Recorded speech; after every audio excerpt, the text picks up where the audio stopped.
नमस्कार बंधुरा आमी कृष्णा कृष्णास होम किचेने आपनादेर आरो एकबार स्वागत। এই লকডাউনের সময় একেবারে রেস্টুরেন্টের সাথে নিয়ে চলে এসেছি এগ চাউমিন। এখন আপনারা খুব সহজেই বাড়িতে বসে বানাতে পারবেন দোকানের মতো এগ চাউমিন। ভিডিওটি প্রথম থেকে শেষ অবধি দেখবেন। যদি ভালো লাগে তাহলে অবশ্যই লাইক শেয়ার ও আমার চ্যানেলটি সাবস্ক্রাইব করতে ভুলবেন না এবং নিচে বেল আইকনটি ক্লিক করবেন আমার ভিডিও নোটিফিকেশন সবার আগে পাওয়ার জন্য। এগ চাউমিনের জন্য যে উপকরণগুলি লাগবে সেগুলি হলো 3 প্যাকেট চাউমিন। সবজির মধ্যে আমি একটি পেঁয়াজ লম্বা লম্বা করে কুচি করে নিয়েছি, একটা বড় গাজর লম্বা লম্বা করে কুচি করে নিয়েছি, একটা ক্যাপসিকাম লম্বা লম্বা করে কুচি করে নিয়েছি কাঁচা লঙ্কা, পরিমাণ মতো নুন, গোলমরিচ গুঁড়ো ও 2টো ডিম। এবার আমি একটি সসপ্যানের মধ্যে জল গরম বসিয়ে দিয়েছি। এর মধ্যে দিয়ে দেব 1 চামচ পরিমাণ নুন ও 1 চামচ তেল। এটা ভালো করে মিক্স করে নেব। এর মধ্যে আমি চাউমিনগুলো দিয়ে দেব। চাউমিনটা ভালো করে আমি মিক্স করে নেব। জলের মধ্যে তেল দিলে চাউমিনগুলো গায়ের মধ্যে লেগে যায় না। জল ফুটে উঠেছে, ভালো করে চাউমিনগুলো মিক্স করে নেব। চাউমিন আমি বেশি সেদ্ধ করব না, বেশি সেদ্ধ করলে চাউমিন গলে যেতে পারে, খেতে তখন ভালো লাগবে না। এবার আমি চাউমিনে জল ঝরিয়ে নেব। চাউমিনে জল ঝরিয়ে আমি হাওয়াতে শুকাতে দেব।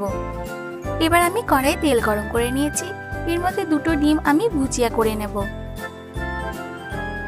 এবার দেব একটুখানি নুন, অল্প একটুখানি গোলমরিচ গুঁড়ো আর অল্প একটু পেঁয়াজ কুচি। পেঁয়াজ কুচি দিয়ে ডিম ভাজলে ডিমের টেস্টটা একেবারে দোকানের মতো আসে, খেতে খুবই ভালো লাগে। এবার আমি পেঁয়াজগুলো ডিমের সাথে খুব ভালো করে মিক্স করে নেব। ডিমের সাথে ভালো করে সবটা মিক্স হয়ে গেছে, ভুজিয়া আমার তৈরি হয়ে গেছে। এবার একটি বাটির মধ্যে ভুজিয়াটা আমি তুলে নেব। এবার ওই কড়াইয়ের মধ্যে আমি দিয়ে দিচ্ছি তেল। এবার দিয়ে দেব কেটে রাখা পেঁয়াজটা। পেঁয়াজ দিয়ে খুব ভালো করে মিক্স করে নেব। তেলের মধ্যে পেঁয়াজ খুব ভালো মিক্স হয়ে গেছে। এবার একটুখানি নুন দিয়ে দেব। নুন দিয়ে আমি আবারও মিক্স করে নেব। এবার এর মধ্যে গাজরটা দিয়ে দেব। গাজর দিয়ে আমি মিক্স করে নেব। এবার দিয়ে দেব ক্যাপসিকাম কুচি। লম্বা লম্বা করে সবজিগুলো কাটলে দেখতে খুব ভালো লাগে, খেতেও খুব ভালো লাগে। এবার সবগুলো আমি খুব ভালো করে মিক্স করে নেব।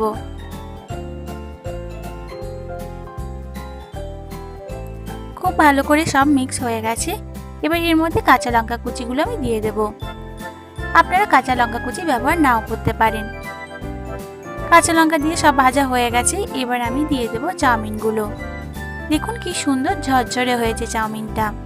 সেদ্ধ করে রাখার পর হাওয়াতে শুকিয়ে নিলে চাউমিনটা খুব ভালো ঝরঝরে হয়ে যায়। এবার আমি সবটা ভালো করে মিক্স করে নেব। একটা চামচ আর একটা খুন্তির সাহায্যে আমি ভালো করে মিক্স করে নিচ্ছি। দেখুন আমি ভালো করে মিক্স করে নিয়েছি। এবার দেব 1/2 চামচ চিনি, দেব 2 চামচ ভিনিগার। ভিনিগার দিলে চাউমিনের যে গন্ধটা থাকে সেটা চলে যায়। এবার এর মধ্যে 4 চামচ সয়া সস দিয়ে দেব। সয়া সস দিলে এর টেস্টটা খুব ভালো আসে এবং রঙটাও খুব ভালো আসে। যদি সয়া সস না থাকে তাহলে এটা আপনারা স্কিপ করতে পারেন বা হলুদ ব্যবহার করতে পারেন। সয়া সস দিয়ে আমি ভালো করে মিক্স করে নেব। তবে সয়া সসটা দিলে নুনটা একটু দেখে দেবেন, কারণ সয়া সসে একটু নুন থাকে। এবার সবগুলো আমি খুব ভালো করে মিক্স করে নিচ্ছি। 2 হাতে এইভাবে মিক্স করবেন, তাহলে চাউমিনটা বেশ ঝরঝরে থাকবে। এর মধ্যে আমি 2 চামচ গোলমরিচ গুঁড়ো দিয়ে দিচ্ছি। গোলমরিচ গুঁড়ো দিয়ে আমি আবারও ভালো করে মিক্স করে নেব। এবার এর মধ্যে ভুজিয়াটা দিয়ে দেব। ভুজিয়া দিয়ে আমি আবার ভালো করে মিক্স করে নেব। ভালো করে আমি মিক্স করে নিয়েছি। এবার একটি প্লেটে সার্ভ করব। দেখুন কি সুন্দর রং এসছে, দেখলেই জিভে জল চলে আসছে।